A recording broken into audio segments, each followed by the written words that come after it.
Los Angeles, what's going on? Welcome to LAFB Live RamsHouse edition, joined by my man, Rams beat writer Ryan Anderson. We're going to talk about this.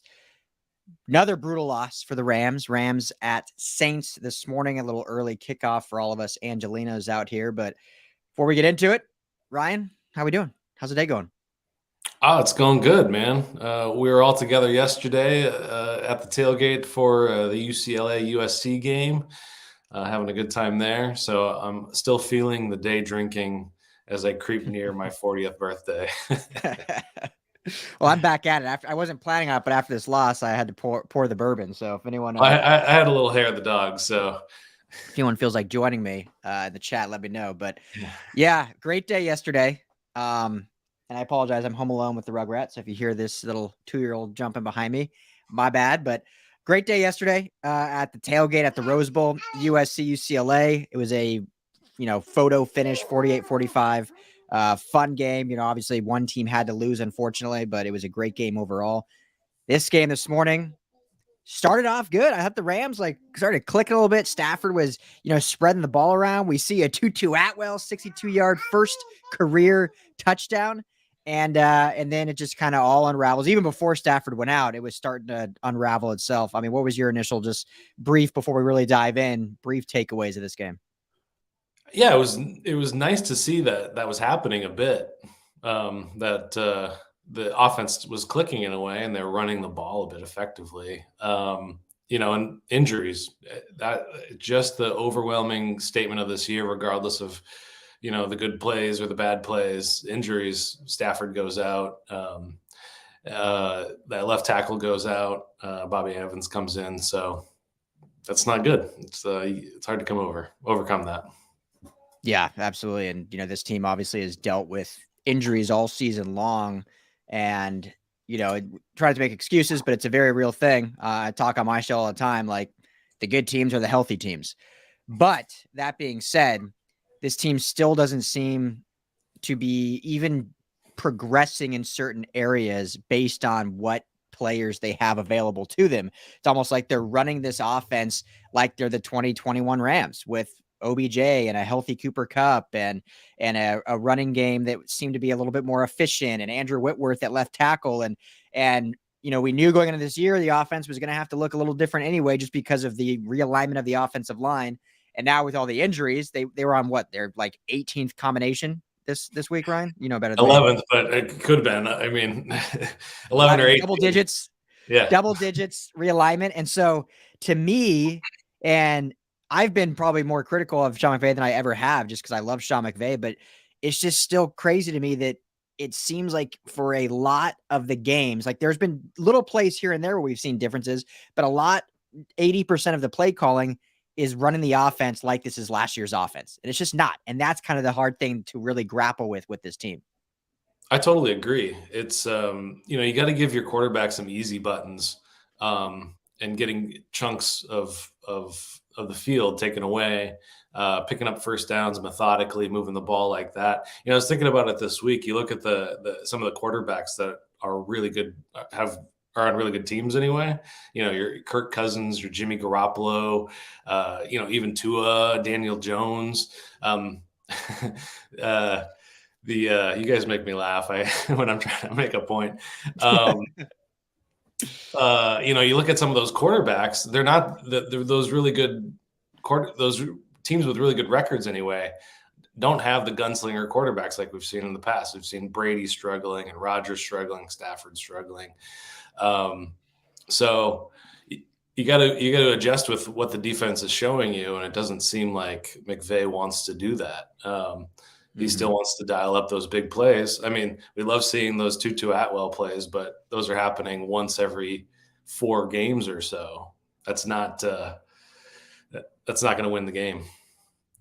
No, and as I'm going to be distracted here for a second. So, Mia, you want to say hi? Say what happened to the Rams today? Now she's going to be shy, of course. As soon as I start talking, she'll be very loud. But what's just on that point, Ryan, and then we'll get directly into this game. And thanks everyone for dropping some comments in here. We'll get to those here in a second too. But it's like when Jared Goff was here, it seemed to me like Coach McVay was very good about scheming around Goff's abilities and also his inefficiencies. And he tailored the offense to say, okay, this is what you're good at. And let's do exactly what we can do to use your arm talent, your accuracy. We're going to subsidize that with the greatness we have in Todd Gurley. Obviously, that helps a lot when you have a talent like Todd Gurley before his injury.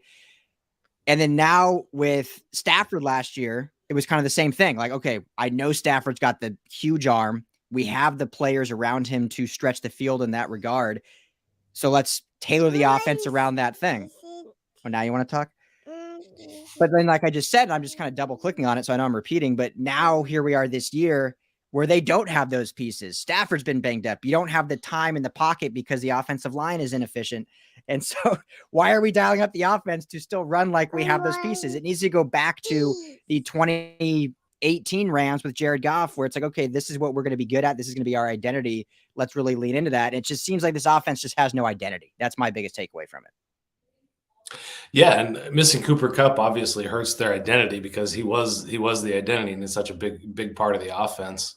I wonder what the game would have looked like had he been in there. Because you look at some of the other receivers, it seemed like they started clicking and having a good game. Several guys. Kyren Williams, I think, had one catch for 8 yards. I just don't understand why they're not going to him more. Thinking about the things that did go well, that was one of them. I was impressed with his play. And, they did run the ball more than 25 times, as you've been pounding the desk for 30 times. Bryce Perkins accounts for 5 of those of 39 yards. Yeah, I don't count it when the quarterback has 5 of those. I don't count it. But hey, still 25. So that's good. That's good. We'll take that. Yeah. But and not to cut you off, but that's when the offense was really kind of working, when they really committed to the run a little bit there in the first half. And we're kind of moving the ball well, and it was opening things up for Stafford and doing that. The biggest thing with the run game is I'm just still perplexed by the usage rates of the running backs. Like Cam Akers was basically off the team for 3 weeks. Kyren Williams was hurt, and Darrell Henderson was supposedly going to be the lead guy. Now you have Kyren Williams is healthy. I know he's just getting his feet under him, so I get that a little bit. 7 carries. Darrell Henderson goes from, he never really felt like the lead back, and I don't ever think he should be the lead back. He's a change of pace guy, but 2 carries. And then you go back to Cam Akers, who wasn't on the team, and now all of a sudden he's your lead back with 14 carries. So the usage rates are so perplexing to me. Yeah, it really doesn't make any sense, and I don't know what straws McVay is grasping at. I would be so curious to know how those planning meetings are going. I wanted to see some signs of life from the offense, and we got pieces of that where it seemed like they were getting things together, but still, it just, even last season, he never really called a complete game from all 4 quarters, with a few exceptions. Obviously, once they got into the playoffs, he was doing fantastic, but you have to worry about far less in those circumstances just because you have to win the game. Yeah. And this, we touched on it last week a little bit, Ryan, but I think we're really seeing how much of a loss Kevin O'Connell was at offensive coordinator. And I mean, not just showing how good the Vikings are under his tutelage, how much better Kirk Cousins has been this year, or at least more efficient and whatnot. But what Sean McVay is the play caller. He's the offensive architect.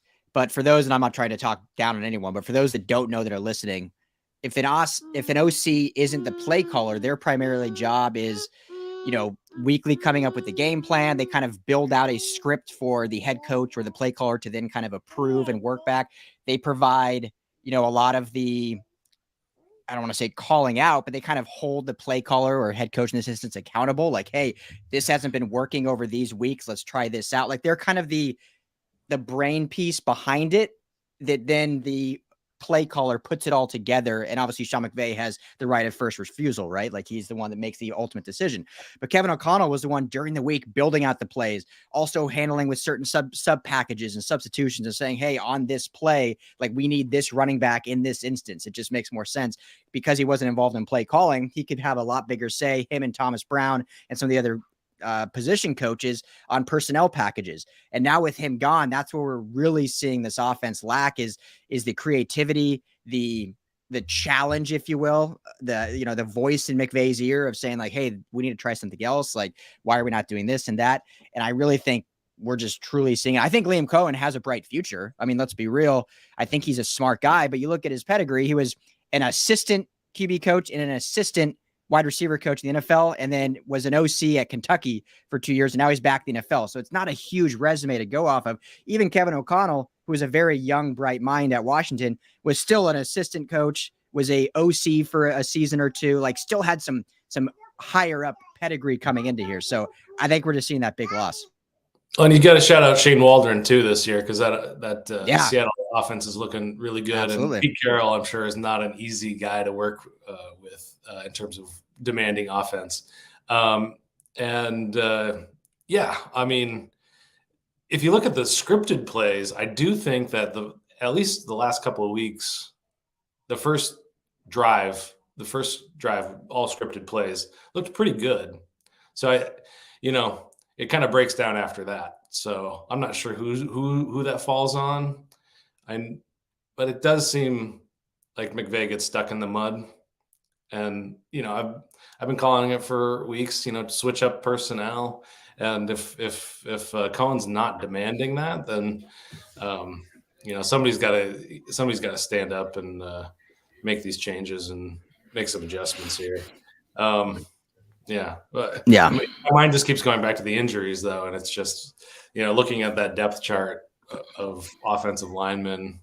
I don't want to leave on it, but and we're being very critical here. Rightfully so, being this was the Super Bowl champs, but realistically, when your quarterback, after missing a week, then goes out again, and you're already down in the game, and then your third string QB comes in, like, the expectation shouldn't be you're coming back in that game. Like they still hung tough. They still battled. Like I think Bryce Perkins showed some fun grit out there. They had some different play calling, which was fun. But I mean, realistically, with that offensive line, losing another member and then having your third string quarterback, the expectation shouldn't have been like, we're coming back to win this game, unfortunately. So yeah. The big question is, who is the emergency quarterback for the Rams? Usually it was Kupp. It was Cooper Kupp. Yeah. Johnny Hecker in the past. Maybe Cam Akers. I don't know. Talk through that for a second, because of course my daughter just locked herself in the bathroom. So while you're talking through, I'll be right back. Yeah.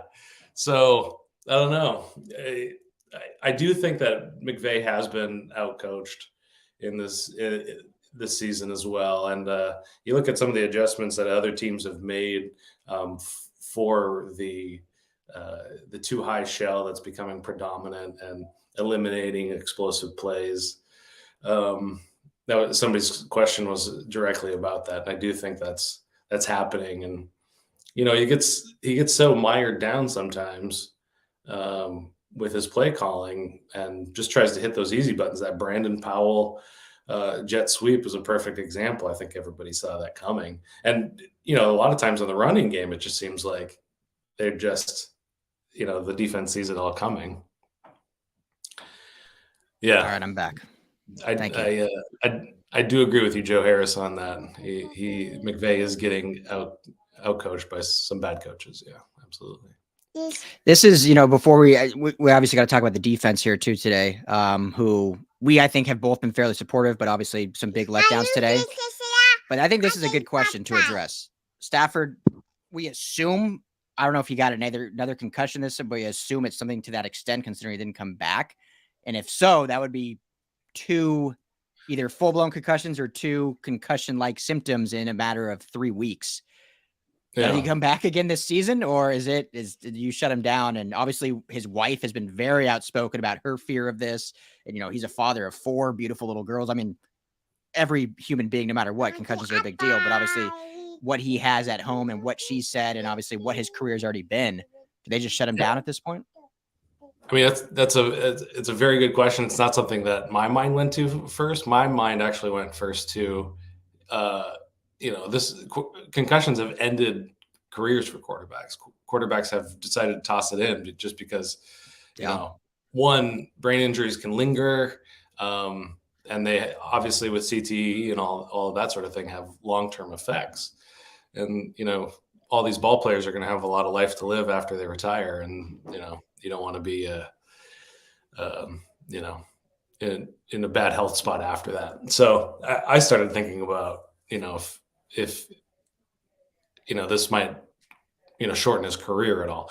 But if they're not at this point, they're not playing for a lot.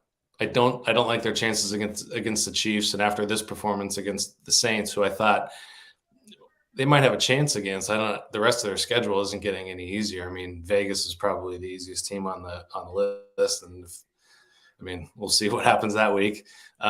So you got to start playing for 2023 at this point.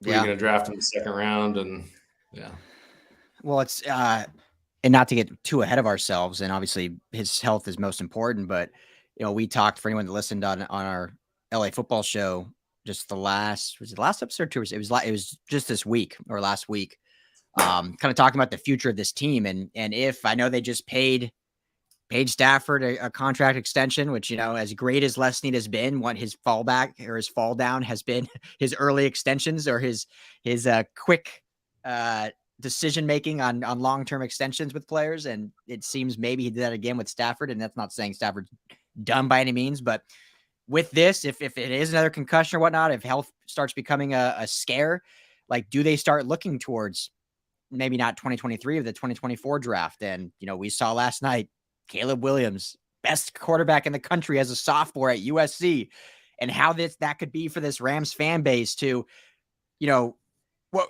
I'm getting off topic here, but what we've seen with this Chargers team, and I know national narrative is all about, fan bases here in LA or whatnot, but the Chargers fan base, I think, has grown a lot because of Justin Herbert, having that guy you drafted, that you built up through the young kids can look up to. And that's no shade at Matthew Stafford, but older quarterback's been in the league 14 years and he's Detroit's quarterback.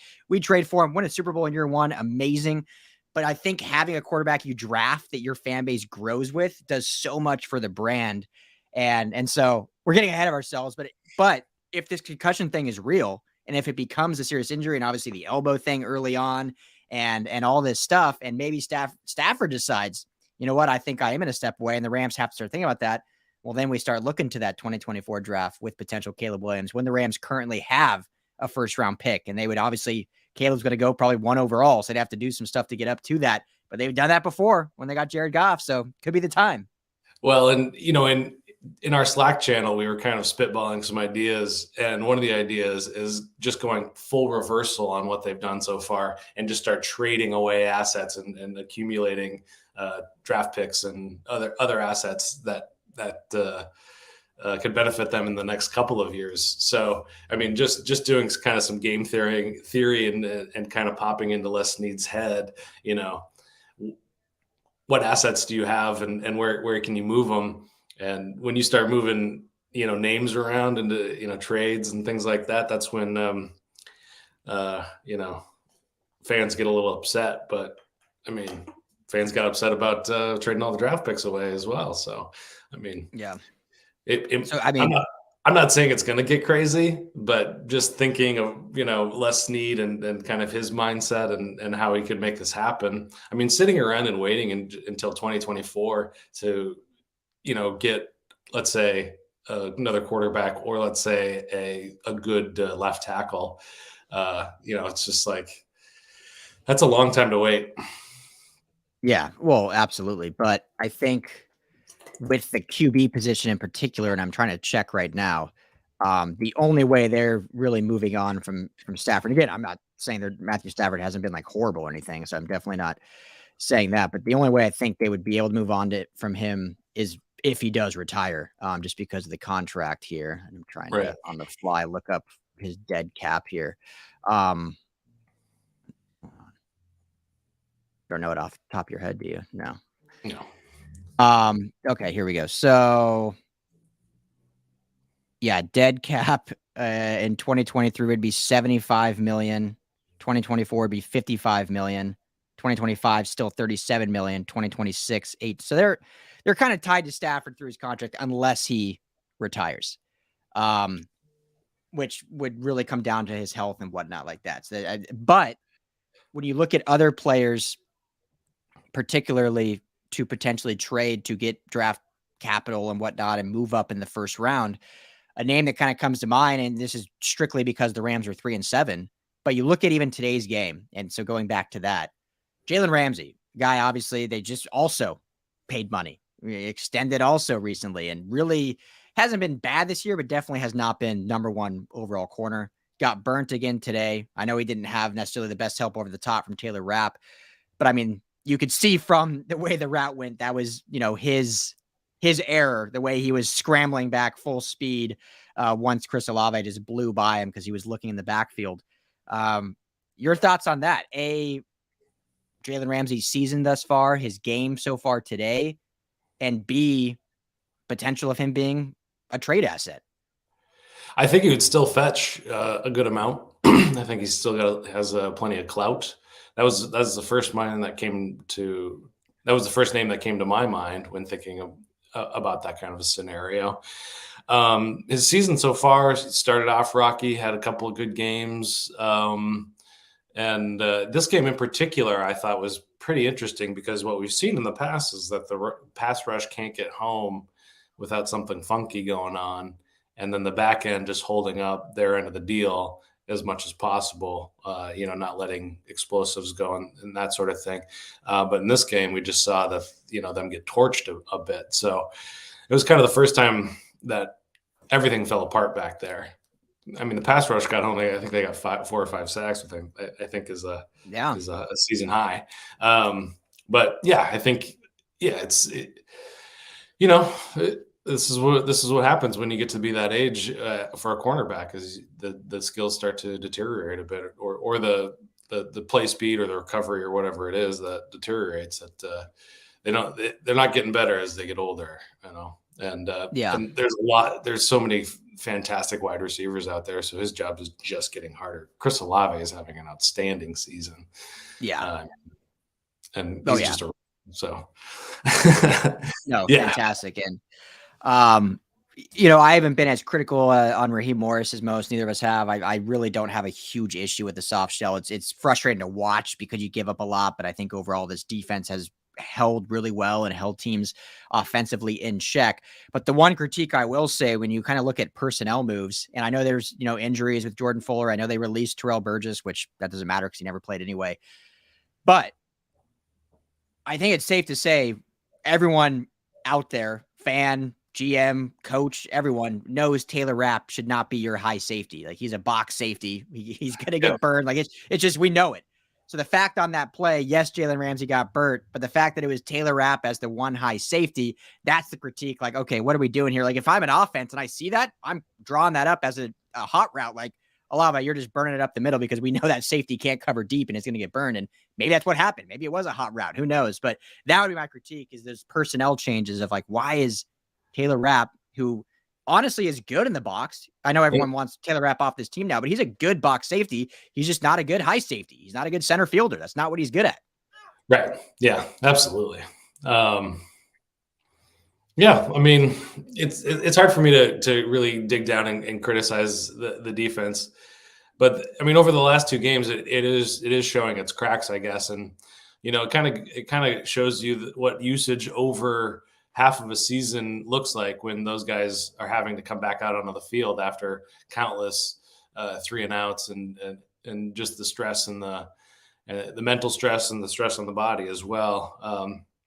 It's playing defense is a tough game, and it's not looking any better. So, I mean, we keep hoping that they'll show some signs of life, and it gets very sad talking about this team. Yeah, exactly. And Daniel, to your point, and I don't know if you're how you're referencing this, but yeah, I basically am saying as a box safety, he's good against the run in the direct box. So anything outside of the box, deep, anything in coverage is not a strength of Taylor Rapp. You want him close to the line of scrimmage, almost playing a linebacker light type role, because he's great when he can put his head down and track the ball and go after the runner. But anything in coverage, we've seen time and time again him not be able to hold up. So that's the frustrating part. And obviously injuries at safety have kind of forced that hand a little bit. But I think it's fair that that should be Nick Scott back there, or really anyone else, any of the rookies they drafted. So, well, we can probably put a bow on this here. I mean, where do the Rams go from here? 3-7, maybe no Stafford again next week. Kupp maybe shut down for the season at this point.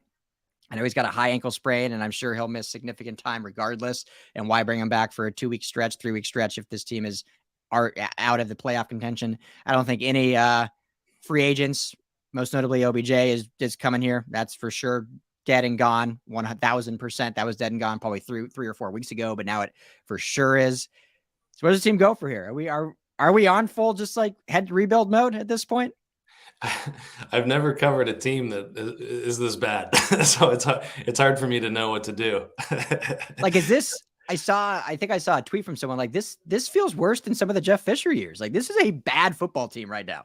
Yeah, and it's not going to get better. I mean, I would say let Stafford recover until Kelly Stafford, maybe she's the one that gives the thumbs up when she's satisfied, maybe, because he's obviously going to want to get back in there. He's a tough guy. He's a competitor. But yeah, I mean, I think football players probably hate tanking more than anybody else in the world, just because their careers are often short. And I would hate to see, Ramsey on a tanking team, even though he was on those Jacksonville teams. I would hate to see them throw in the towel, but at this point, there's just not a lot to play for except for some pride and some contracts next year. Yeah. It'll be interesting. Well, what's crazy is not even throwing in the towel, because it's just the roster is like second rate anyway at this point. So it's just that's who's going to be out there. If they're playing these players as a result of the season being over to be tanking, but they're playing these players as a result of that's who we have healthy on the roster. So we are not tanking. We are literally just playing third, fourth, and fifth stringers because that's who's left. Well, when we did the tailgate takeover last week at the Cardinals Rams game at SoFi, Brittany was going around asking people, tell us how you're feeling about the Rams season. And I would say like 5 of the 6 people or so, they were like, we just got to get some wins under our belt. We just got to get the ship point in the right direction. I believe McVay is going to do that. And I'm just curious, those very optimistic fans, where are their heads today? How are they feeling today? I mean, obviously, is the season over for the most optimistic? 2 more losses later, so that may have shifted. So we'll end with this. You can quickly, if you're in here, you can say in the chat and or for sure hit us up on Twitter at Ryan Dyrud LAFB, at RL Anderson LAFB. But as a fan, what do you want to see? And I'm not even saying like pack it in this season. We still want to see compete, but is it time to see this team this offseason go all in again? Meaning trade future draft picks to get players back for like a one more run, because we know AD is close to retiring. We know Sean McVay is close to retiring. We know Stafford's probably not going to play that 6-year contract extension. Or is it time for this team to look towards the future and look towards a future quarterback through the draft, or a future running back in the draft, or whatever it may be? So what do you guys think? Time to go all in one more time this offseason, or time to start the rebuild and hopefully 2, 3, 4 years down the line? Because let's be honest, Ryan, if they go all in this offseason one more time and they say, hey, we are a left tackle away, or we are another wide receiver away, or whatever it may be, 1 or 2 players away that we think, which obviously that does not seem the case right now. But again, the injuries have just been substantial. That means 2 years from now. So maybe they have another chance in 2023, but 2024 and beyond, the cupboard may be so bare that this could be a dark, dark time for the Rams, because they'll be having a new coach, new quarterback, not the greatest player on the planet, Aaron Donald, and no draft capital to extend. So are people willing to do that? Or is it like, we had a great Super Bowl run, it was fun, it worked, the all-in mode, but now let's kind of repackage everything and try to plan for the future? What do you think? And we'll end with that. Well, and I'll just use this kind of piece of insight. They had phenomenal left tackle, Andrew Whitworth, in 37, 38, 39. You got to start thinking eventually that guy's going to retire soon. And you have to be able to evaluate the talent on your roster and say, this guy is as good, or we got to get somebody else. And the Rams weren't able to do either one. They didn't go out and get a left tackle to replace Whitworth, and they didn't evaluate Noteboom as accurately as they should. Alaric Jackson, now that's a different question. We'll see what happens with him. But if you think about, I always gave this organization a lot of benefit of the doubt because they were hitting on so many of the things that they were trying to do. A lot of the draft picks were working out. Jordan Fuller and Ernest Jones and all those kinds of guys were hitting even, from the 6th, 7th, 5th round, whatever. But then you look back at the two most recent drafts and you go injured. Tutu Atwell's not making a splash. Bobby Brown hasn't played at all. So I'm starting to lose the trust that was so high just not that long ago. So that's where I'm at. And I think, not to get long-winded, but when you start thinking about those picks, those mid-round picks that work so well, and I'm not trying to be doom and gloom or revisionist history at all, because a lot of them were really good. But I think one thing that maybe wasn't talked about enough is those mid to late round picks saw success because they were also playing next to some of the most elite players in the planet. So not as much was required of them. And so they could kind of shine, and you would say like, man, this guy's really showing out. But when they're playing next to a all-pro Jalen Ramsey, they're playing next to Aaron Donald, Ashawn Robinson, healthy, yada, yada, you can go all down the list. Then it's like, okay, they have one job and they're doing that job above their heads maybe, but it's also because their star talent next to them is taking a lot of the pressure off. Now we're seeing those guys have to be like the stars. And, David Long Jr. is just maybe not a starting nickel corner or starting outside corner. He's a good role player that can come in, whatnot.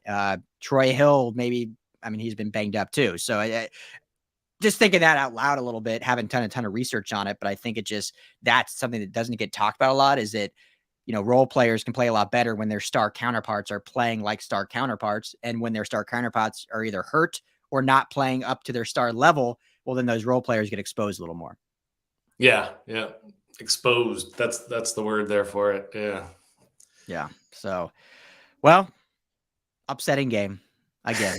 3-7. Sorry, guys. Last question for you, Ryan. Let's assume Stafford's out next week, because I think they should keep him out at least a week if he went out with concussion symptoms.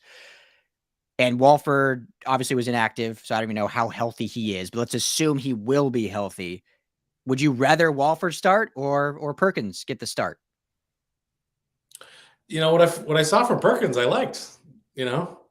Now the Chiefs are going to have a week to game plan for a mobile quarterback, so we'll see if it rings true. And obviously, the Chiefs are a much better team than the Saints. But yeah, I would say, yeah, let's roll with Perkins and give ourselves a chance to pick up some yards in a different way. He's not as accurate as Wolford, but get him some reps. I don't think that the future of Rams quarterbacking is either one of them. And so I would say, give the guy the reps that you want to show off to the league and might have a future somewhere else. Yeah, no, and at this point, at 3-7, it's all about evaluation for the rest of the season in the future. And I don't want to sound harsh, but I think we've seen enough of John Walford that he probably isn't even good enough to be the backup anymore. like he was good enough when our quarterbacks weren't injured and he didn't have to play. But now that he's having to play more and, teams know what he is after having a start and a half, I think we've seen that he's not really a true backup capable that can carry this team unless they're a healthy offense that is really rolling. So last thing, we've already gone longer, but I got to shout out Jason. I've been obviously big on the Charbonnet train covering UCLA. I think he's the best back in the country. and Jason has jumped on that train, which I appreciate. But I agree, man. If they can somehow get Charbonnet, which most likely will be a second-round pick, I think he's a first-round talent, but nowadays you just don't see backs go in the first round. It's just the way the NFL is nowadays. So he'll probably be there in the second round. And if you compare Charbonnet and what we're seeing from Kyren Williams now in these 2 games back from injury, now you're taking some of the pressure off whoever's playing quarterback, and you get Logan Bruss back potentially. Well, not potentially, but you get him back next year healthy. They add some O-linemen in the draft, maybe sign a big premier free agent without trading draft picks. Just go and sign someone. And maybe you can start to rebuild this thing quicker than we think, but just take a different approach to it. If they can have Charbonnet and Williams, man, that would be a fun backfield. Absolutely. Just end it at that. Absolutely. Yeah. I mean, no analysis needed. I love this guy, Jason. He's a good guy on Twitter. I appreciate him. Yes. Good guy. Good follow. Good support. So, all right. Well, that will do it. Longer than usual for a doom and gloom recap, but thanks everyone for jumping on with us. That's Ryan Anderson, Rams beat writer for the LAFB Network. I'm Ryan Dyrud. Thank you all. We'll be back next week. We're doing recaps all the rest of the year. Even this team ends up 3-13 or 3-14, we'll still be on here. So come to an end, vent, and we'll chat with you guys. So thank you all. Thanks, Ryan. Appreciate you. Thanks everyone. Thanks much. Bye.